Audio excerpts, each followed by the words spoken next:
All right, so we now are officially starting. Now we have a Facebook Live on. I do want to welcome everybody to the second annual National Shared Parenting Conference. Really grateful that everybody could be here today. We're going to, before we get into the rest of the program, we made a little bit of a change. Some of you have seen on the site, there's a very good friend of mine from St. Louis, Ed Martin, who he's got just an unbelievable trait. If we read all the things he's done in his background, it would take like all afternoon. But he had a family emergency come up. He was supposed to talk tonight, and he's such a good friend, he rearranged his schedule to come here this morning so that he could still be here live. I told him, I'm like, Ed, just go ahead and do what you need to do. Don't worry about it. He's like, no. We've been friends. You wouldn't bail on me. I'm going to be there for you. So I really appreciate him. He went out of his way, really out of his way to be here right now. But let me give you a little bit of an idea on his background. He was and he'll tell you the official title, but somehow it was a youth expert to the Synod of Bishops, to Pope John Paul II, and actually had lunch or Thanksgiving dinner with Pope John Paul II. He's been a Catholic advisor to President Trump, and once again, I don't care whether you like the current president or not, always take the name out and realize it's the office. If we're wanting to get legislation passed, I don't care if it's a Republican or Democrat, I don't care if you like the person. You better have somebody that has some contacts in the White House if you want to get legislation passed. And this is a guy who has some direct contacts in the White House of several administrations. When I met him, he was chief of staff to the governor of Missouri, who was another good friend of mine. Some of you know Senator Blunt, that's a friend of mine. A lot of you took tours from Blunt's office. His son Matt was governor of Missouri and was his chief of staff, and also became the party chair for the state of Missouri, was a candidate for U.S. Congress. He's an attorney, a published author. He had radio shows. He's been a commentator on CNN. You see him all the times on all the different shows being quoted as an expert. And most recently, he was personally mentored by Phyllis Schlafly. And some of you may not be aware, but I think one of the first people who raised the flag of the problems with Title 4D was Phyllis Schlafly. She wrote some articles years ago talking about how it was going to create a fatherless society. And she had started Eagle Forum, and before she passed away, she designated that she wanted Ed to personally continue her legacy. So for about 5 years, she personally mentored Ed to take over her legacy. And just a neat guy. Like I said, he understands our issue more than about anybody you can imagine. But more importantly to me is just the caliber of person. You know, obviously credentials are neat, but I always look at somebody's heart. I look at the way they treat people. I always look at how people treat a waiter or a waitress, or how they treat kids. Somebody that they can't get anything back from. And that way you can really see their heart. And I'll tell you what, the heart of this guy is phenomenal. With stuff that's going on in his life, for him to take the time to come over here, this is a classy guy. So please help me welcome Ed Martin.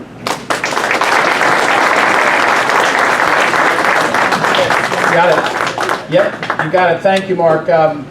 Well, it's great to be with you, and it's great to have folks watching on Facebook Live and recording this. I'm really grateful for the chance to be with you.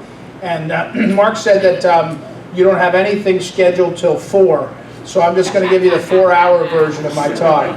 Nobody's laughing yet, paying attention. All right. Well, let me ask you to raise your hand first. Who here has heard of the late Phyllis Schlafly? If you know that name, Phyllis Schlafly, raise your hand for me. Thank you. If you don't, I hope to give you a thumbnail, and maybe it'll encourage you to go look for more about her. Okay, so my name is Ed Martin, and I thank Mark again for that nice introduction. I work in policy, I work in politics, in media. I believe, like all of you here, that there's a lot that's wonderful about this country, but there's a lot of things we could do better and make better. And a lot of times the things that are really bad that are happening in our country are missed by a lot of folks. And I think on this issue, this is an issue, you know, when you talk about, it's a great logo, by the way, I love it, equal shared parenting, Americans for that, right? We got a lot of work to do on this issue, and I'm happy to be a part of helping you all, but I'm glad you're here together.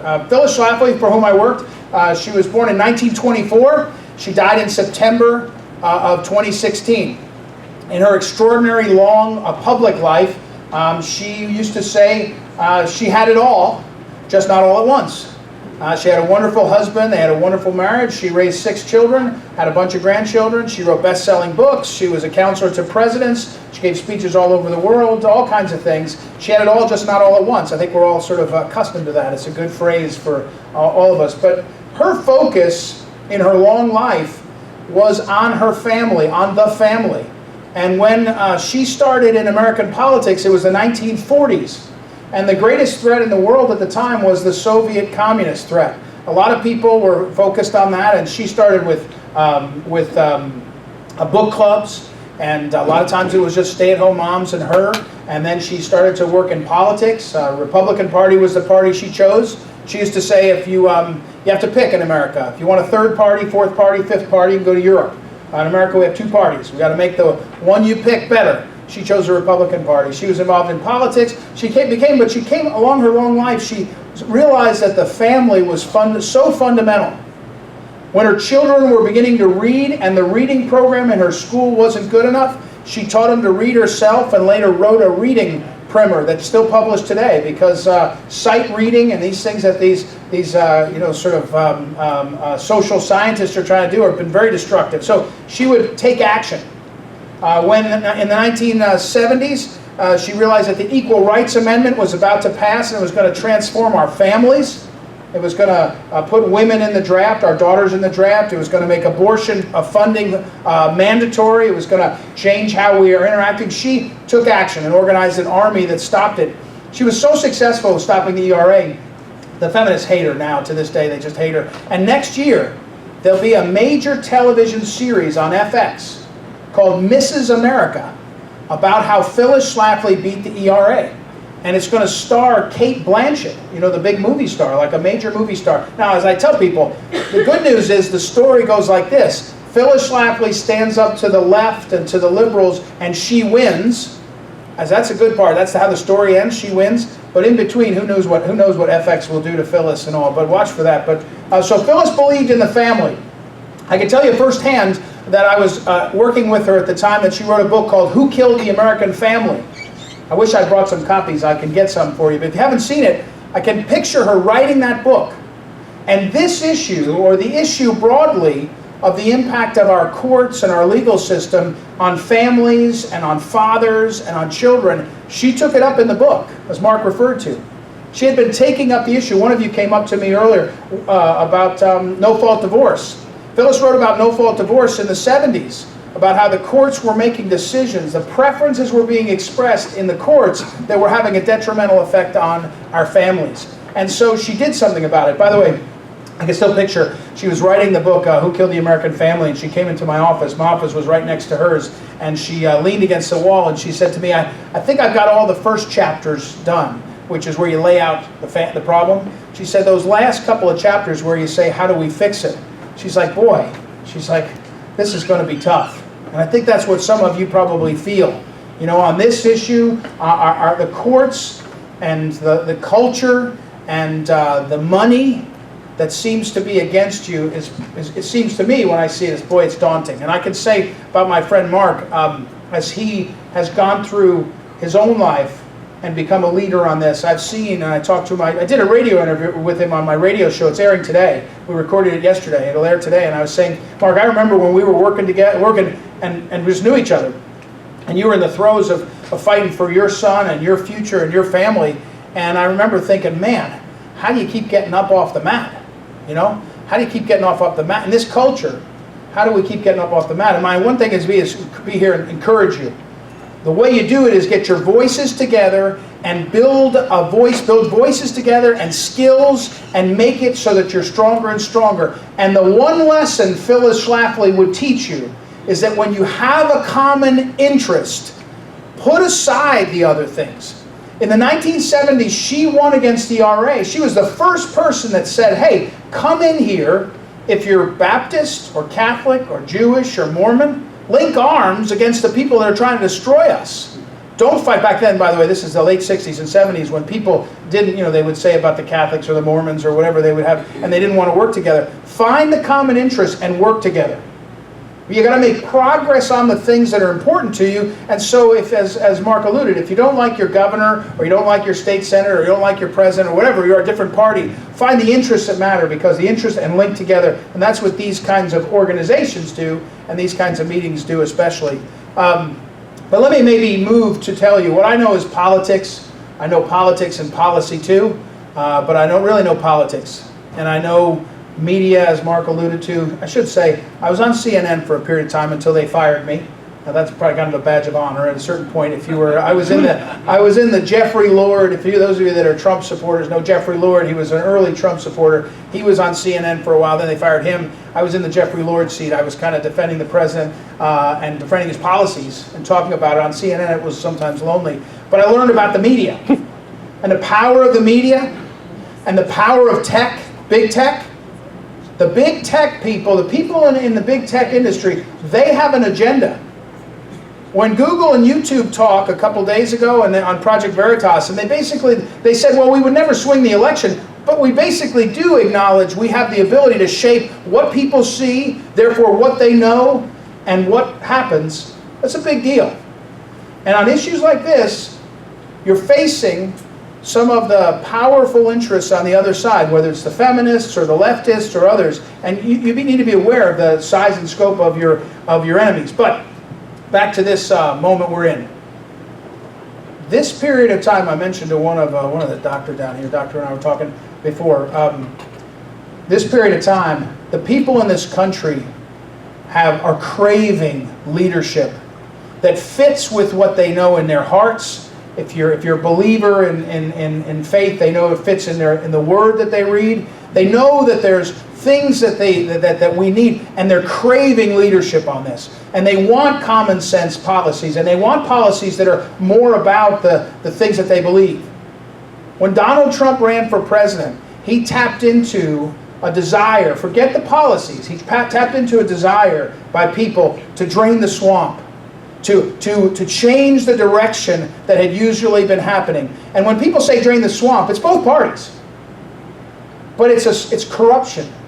It's usually about money, but sometimes it's about ideology. But it's small c corruption. It doesn't mean your senator's getting rich off it or your state rep is getting rich off it. It does mean that their worldview has been shaped and influenced, and their conduct is influenced by being part of the swamp. And what I would challenge you to tell you is, coming in this next election cycle, the next 2 years are an immense opportunity for you all to go and shape what's happening.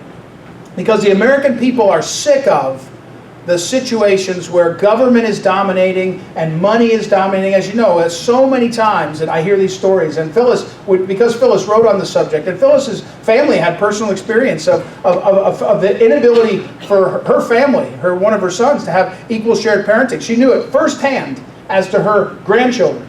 And she would hear from people, and it always came back. Not always, it often came back to the money. The power of money in the system, the power of the money and how money, where it comes from, is the problem. But I want to just challenge you, and I want to encourage you, especially these next 2 years. So when I say the next 2 years, if you want to mark it down in your head, July 4th of 2019, the fireworks go off, and say to yourself, between now and when the fireworks go off in 2 years, what can happen? There's a window of time where the American people are ready to hear from we the people. They're ready to hear what they know about our values, about our policies, about accountability, about transparency. And in these next 2 years, every state will elect almost all their state reps and almost all their state senators, many governors, will re-elect or elect a president that will have a say on these issues, and a Congress. Congress will be elected. Right now, I would bet you, if I was in Congress and I was an incumbent of either party, I'd be terrified. Because people hate Congress. When that baby and her father died on the border, on that river, that child was killed by Congress. I'm not joking when I say it. It's killed by Congress. Both parties had control, and they can't figure out to change the law and secure the border and figure out what they're doing. Forget the policy. Forget what you think about it. I care what you think about it, but I'm just telling you, Congress is broken. And when something's broken, people are going to demand change. And when they elect new people, your issues, your personality, your advice, your support, your opposition is going to make a huge difference. This 2-year window is a big moment. Not a moment, it's a big 2-year window. It's a big opportunity. And you should take it, because we need it. We need you. And the voices are so much stronger. Let me say something about Mark. The voices are so much stronger. They have so much more meaning when the personal can be brought to bear. And I watched Mark in Missouri, where This issue was, a few people talked about it, even Phyllis talked about it, but nobody was able to put voice to it like Mark could. And then Mark had to learn how to be an asset and be a reliable source in Jefferson City, and he's invaluable. And how to build then all these kinds of things to get together, it's invaluable.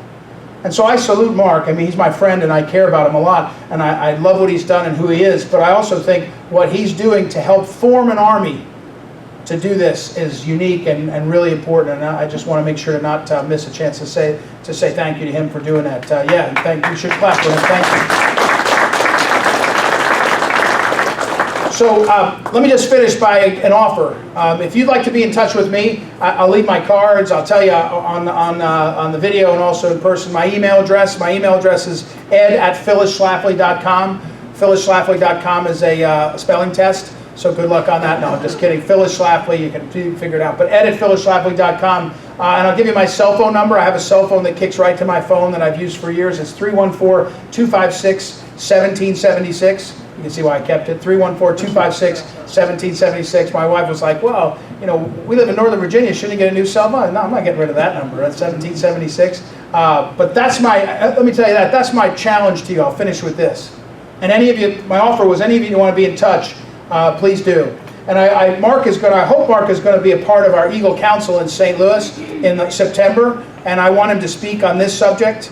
I can tell you that one of Phyllis's sons is interested in being a part of that program because he had that experience, which we're setting up. But you're all welcome to be there. It's going to be an extraordinary conference. We get 600, 800, 900 people, but they're just like you across the issues. And it's really edifying as well as informative. So that I'll get the information, but be in touch. But let me just finish by telling you this. I love that phone number, 1776. But it feels to me like this is 1776. I don't know if you're historically minded. I'm not a historian, but in 1776, in January of 1776, most of the colonies had no idea what to do. And Thomas Paine wrote Common Sense, and within a few months, the people living in America got an idea that Thomas Paine characterized, and it was read aloud a lot, and it spread. It was obviously the community was much smaller, but suddenly people said, wait, I didn't even know independence was possible. Before that, we were just trying to get a good deal from the king. Suddenly people said, independence. And then on July 4th, not really, but July 2nd, July 4th, in July, they signed the Declaration of Independence, where the leading guys, the Mark Ludwigs of the world, all signed and said, we'll die for this, because this is what we want. And then what happened? Washington went out as a general and he lost every battle. Retreated, retreated, retreated. The first government shutdown by Congress, December of 1776. Washington writes and says, can you pay our men and extend their service? And Congress says, yeah, we're kind of tapped out. You're on your own. December 31st, most of those guys' time will expire and we're going to move on. And Congress left town, fled town, you know, real brave guys. They're like, yeah, sorry. And Washington knew we're losing every battle, losing every battle, losing every battle. Thomas Paine writes American Crisis. You remember this? The Summer Soldier. You know, he says that some will be remembered who stood now and came forward. And then they went across the river. They beat the Hessians, Washington, and they had some people realize the vision was we can win. Phyllis Schlafly gave a famous speech, doing the impossible. It always feels impossible until you do it. It always feels impossible to do it. And if it's 1776 right now, 2019, it means we got to keep fighting, keep building the army, keep putting things together. Because I'll tell you this, I think we're on the cusp of a golden age for equal shared parenting, for our families, for our nation. We're on the cusp of a golden age, but it's not going to come easily. It's not going to come without a lot of work, and it's not going to come without some pain and some suffering, which many of you know already in this room. So my encouragement and my prayer for you and for the organization and for every one of you is that, first of all, that you have joy in your heart and comfort, but also that as you band together, your voices will be heard. I can promise you that, and I'll help, and it'll make a big difference, not just for you. I know you want to make a difference for you, but there's a bunch of people behind you, fathers behind you, families behind you, that need what you're doing to happen so they have more in their life, and a bunch of kids behind them, around them, that really need you. So thank you, Mark, for what you're doing. Thank you all for being here. I'm sorry I couldn't be here longer tonight, but I wish you well and good luck, and anything I can do to help you, I will. So thank you all. God bless.